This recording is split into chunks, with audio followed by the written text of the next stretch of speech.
আমাদের আমি ডক্টর শফিকুর রহমান তিনি কিন্তু নিজেই বলেছেন এই আন্দোলনের মাস্টার মাইন্ড অর্থাৎ পিছন থেকে যিনি নেতৃত্ব দিয়েছেন সেটা হচ্ছে আমাদের দেশ নায়ক তারেক রহমান।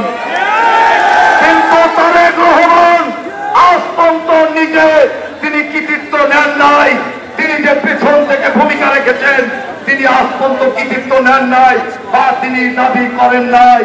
এই জন্যই আজকে তারেক রহমান বাংলাদেশের সবচেয়ে প্রিয় নেতা। আজকে তারেক রহমানের মতো এই পাপের নেতা কি বাংলাদেশে আর আছে ভাই আমার? সেই তারেক রহমানকে বিতর্কিত করার জন্য নানা ধরনের ষড়যন্ত্র করা হচ্ছে। আজকে যারা বিগত দিনে আমাদের ছায়ার তলে থেকে রাজনীতি করেছে সেই 5ই আগস্টের পর আজকে তারা বিএনপি সহ তারেক রহমান সহ বেগম খালেদা জিয়া সহ তাদের বিরুদ্ধে ষড়যন্ত্র করছে। প্রিয় ভাইয়ের আমার, আমরা বলতে চাই কোন ষড়যন্ত্র কোন অপপ্রচার করে বিএনপি তথা তারেক রহমানের অগ্রযাত্রাকে দমানো যাবে না, যাবে না, যাবে না। প্রিয় ভাইয়ের আমার,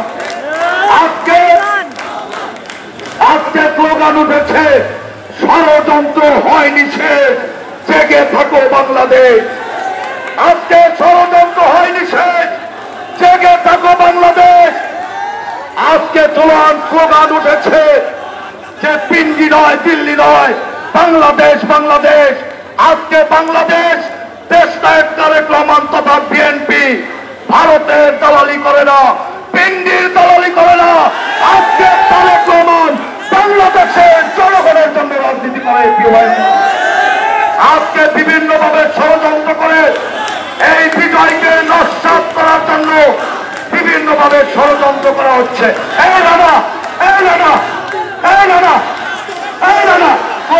ভাই ভাই আজকে বিভিন্ন প্রকার ষড়যন্ত্র করা হচ্ছে। আজকে আপনারা জানেন যে টাঙ্গাইলে একটা উড়ু চিঠির ঘটনাটা নিয়ে আজকে আমাদের 3 জন নেতাকে তাদেরকে গ্রেফতার করা হয়েছে। আমরা তাদের বহিষ্কার করেছি, কিন্তু আমরা বিশ্বাস করি এই ঘটনায় জড়িত না, জড়িত না, জড়িত না। তারা এই ঘটনায় সাপোর্টাইজ করলো, এটা আমাদেরকে খুঁজে বের করতে হবে।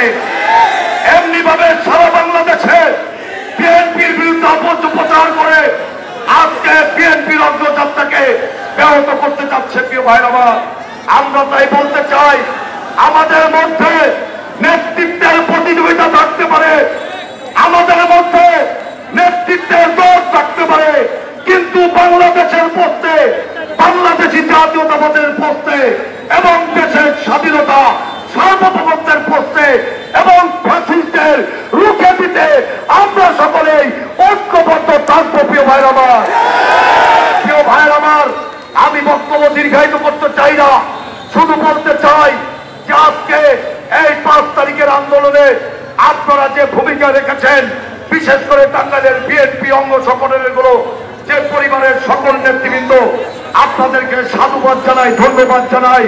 পাশাপাশি আপনাদেরকে সজাগ এবং সতর্ক থাকতে হবে। অনেক অনুপ্রবেশকারী আজকে দলে ঢোকার চেষ্টা করছে। আজকে 5 তারিখের আগে যারা আন্দোলন করেছে আজকে তারা অনেক অসহায়। তাই আমরা বলতে চাই আমাদের 5 তারিখের সৈনিক এবং 17 বছরের সৈনিক যারা সকলেকে ঐক্যবদ্ধ থাকতে হবে। পরিশেষে আগামী দিনে ঐক্যবদ্ধ ভাবে এই টাঙ্গাইলকে ফ্যাসিবাদ মুক্ত করেছি এবং এই ফ্যাসিবাদ মুক্তকে ধরে রাখার জন্য আমরা সকলে ঐক্যবদ্ধ হিসাবে থাকবো, এই আশাবাদ ব্যক্ত করে এবং আগামী দিনে আমরা এই বর্তমান ইউনিট সরকারকে বলতে চাই, আপনি আমাদের নেতা দেশ নায়ক তারেক রহমানের সাথে লন্ডন বৈঠকের মাধ্যমে যে ঘোষণা দিয়েছেন ফেব্রুয়ারি মাসের মধ্যেই নির্বাচন, অবশ্যই ফেব্রুয়ারি মাসের মধ্যেই নির্বাচন দিতে হবে। তাহলে ডক্টর ইউনূস আপনাকে চিন্তা করতে হবে আপনাকে ভালোভাবে বিদায় নেবেন নাকি অপমানিত হয়ে আপনি বিদায় নেবেন। আমরা অবশ্যই চাই আপনি নোবেল বিজয়ী একটা নিরপেক্ষ নির্বাচন দিয়ে ভালোভাবে বিদায় নেন এই আশাবাদ ব্যক্ত করে সকলকে ধন্যবাদ জানিয়ে বিশেষ করে সদর উপজেলা বিএনপির সকল নেতৃবৃন্দ, টাঙ্গাইল পৌরসভা সহ আঠারো ওয়ার্ডের সকল নেতৃবৃন্দকে আজকের এই প্রোগ্রাম সফল করার জন্য ধন্যবাদ জানিয়ে আমি আমার বক্তব্য শেষ করছি। আল্লাহ হাফেজ। বাংলাদেশ জিন্দাবাদ। শহীদ সামর এবং খালেদা জিয়া জিন্দাবাদ। সকলকে ধন্যবাদ। আসসালামু আলাইকুম।